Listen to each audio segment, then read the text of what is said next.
Very important things. এই যে বিজনেসের এত এত অপরচুনিটির মধ্যে সবচেয়ে সেরা একটা অপরচুনিটি শেয়ার করি, সেটা হচ্ছে আমরা যে পজিশন তৈরি করি বিভিন্ন কোম্পানিতে। ধরেন আমি একটা কোম্পানির সুপারভাইজারের দায়িত্বে আছি, কেউ হয়তোবা আপনার HR হেড আছে, কেউ হয়তোবা আপনার GM আছে। আচ্ছা, ওই ব্যক্তিটা যদি মারা যায়, তার যদি একটা সন্তান থাকে, সন্তানের বয়স হচ্ছে আপনার 2 বছর, 6 মাস, 5 বছর, তাহলে ওই বাচ্চাটা কি ওই পজিশনটা পাবে আর ওই ইনকামটা পাবে? পাবে না। আমাদের একজন লিডার, উনি কিন্তু মারা গেছেন গত মাসে মালয়েশিয়াতে, ESG। কিন্তু মজার বিষয়, ওনার স্টোরিটা শোনার পরে আমার ভিতরে এমন একটা ফিল কাজ করে, যে ফিলটা আসলে আমি নিজে শুধু ফিল করতেছি যে আসলে মানুষের লাইফটা কি। চিন্তা করেন, আমাদের জনি ভাই যিনি ESG, উনার যখন বেবি হয় তখন তার ওয়াইফটা মারা যায়। সো উনি যেতে পারে না, কারণ কর্মব্যস্ততা, সময়ের স্বাধীনতা নাই, তার কোম্পানি তাকে যেতে দেয় নাই।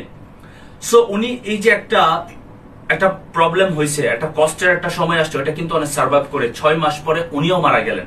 তার বাচ্চার বয়স মাত্র 6টা মাস। আপনি চিন্তা করছেন এই বাচ্চাটার কি হবে? তার দাদা আছে, দাদি আছে, আর এই বাচ্চাটার কে দেখবে? কিন্তু সবচেয়ে ইম্পর্টেন্ট এবং সবচেয়ে আপনার হার্ট টাচিং যে বিষয়, সেটা হচ্ছে এই ডিএক্সএন সিস্টেমের কারণে আজকে 6 মাসের বাচ্চা সে পাইছে তার বাবার নমিনি, এবং ডিএক্সএন এর যত লিডার আছে তার বাড়িতে ভিজিট করে আসছে, তাকে একটা অ্যামাউন্ট দিয়ে আসছে, সবাই সাপোর্টিং হিসেবে, যে বাচ্চাটার খেয়াল রাখার জন্য। এবং এই বাচ্চাটা কিন্তু জন্মের পরে থেকেই ESD, executive star diamond. Did you realise আপনি কি করেছেন আপনার সন্তানের জন্য? আপনি কি করেছেন আপনার পরিবারের জন্য? আজকে যদি আপনি না থাকেন, তাহলে আপনার সন্তানের কোন অবস্থায় যাবে? আল্লাহ তাআলা অবশ্যই দেখবে, বাট আপনাকে তো কিছু করে যেতে হবে, কারণ আপনার সন্তান তো এখনো বুঝতে পারে নাই। কিন্তু দেখেন তো, এই যে বাচ্চাটার এখন যে আপনার খাবার দাবার, তাকে টেক কেয়ার করার জন্য কিন্তু আল্লাহ তাআলা একটা রাস্তা করেছে। ডিএক্সএন এর বিউটি শেষ করা যাবে না বলে আপনাকে, যে আসলে কত সুন্দর সুন্দর বিউটি আছে, যে বিউটির মাধ্যমে আমরা বিজনেসটা কত ভাবে করতে পারি। আমাদের ভিতরে মোটিভেশন কাজ করে না। এই যে বাস্তব দায়ী প্রমাণ, গত 32 বছর যাবত কত লিডাররা পৃথিবী থেকে বিদায় নিয়েছেন, কিন্তু তাদের পরিবার একটা ফাইন্যান্সিয়াল ফ্রিডম হয়ে গেছেন, তাদেরকে ওয়ার্থের চিন্তা করে না।